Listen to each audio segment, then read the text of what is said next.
এখন প্রশ্ন আসতে পারে যে তাদেরকে নিষিদ্ধ করাটা সঠিক হয়েছে নাকি এখন কেন করা হলো, আগে কেন করা হলো না, এই তর্কটি হয়তো বা আলোচনায় আসতে পারে আর কি। তো আপনার প্রশ্নটা বোধহয় যে এখন কেন করা হলো নাকি তাদেরকে করা হলোই বা কেন অ্যাটল।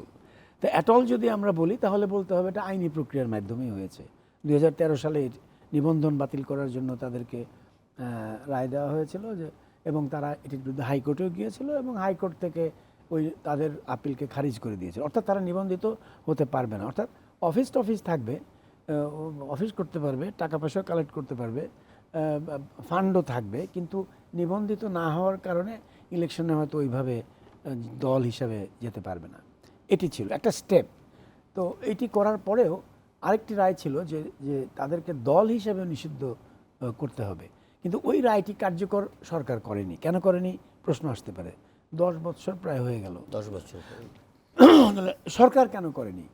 এখন এটির নানা রকম মূল্যায়ন হতে পারে, ডিপেন্ড করে কে কোন দিকে বেনিফিট হবে এটার আর কি।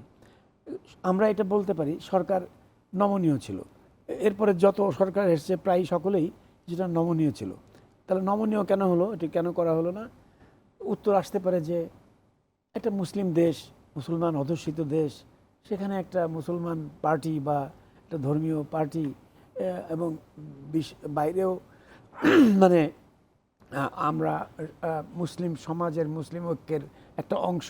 আচ্ছা ঠিক আছে, ওনারা যদি সেরকম ভায়োলেন্ট না হয়, সেরকম যদি বাংলাদেশের বিদ্বেষী না হয়, বা হিংস্রতা যদি কমিয়ে দেয়, বা তাদের চিন্তাধারাগুলোকে যদি বদলিয়ে বাংলাদেশের সংবিধানের সঙ্গে একটা সামঞ্জস্যপূর্ণ অবস্থায় থেকে তারা যদি ধীরে ধীরে নিজেদের ভুল বুঝতে পারে বা সম্পৃক্ত হয়ে যায় মেইন স্ট্রিম ইয়ের সাথে, পলিটিক্সের সাথে, তাহলে হয়তোবা তাদেরকে কিছুটা ক্ষমার চোখের দৃষ্টিতে দেখা যেতে পারে। হয়তোবা এটি একটি ধারণা ছিল, মানুষের ভেতরেও একটা অনুভূতি ছিল, রাজনৈতিক দলের ভিতরে অনুভূতি ছিল, সরকারও বোধহয় এভাবেই চিন্তা করেছিল।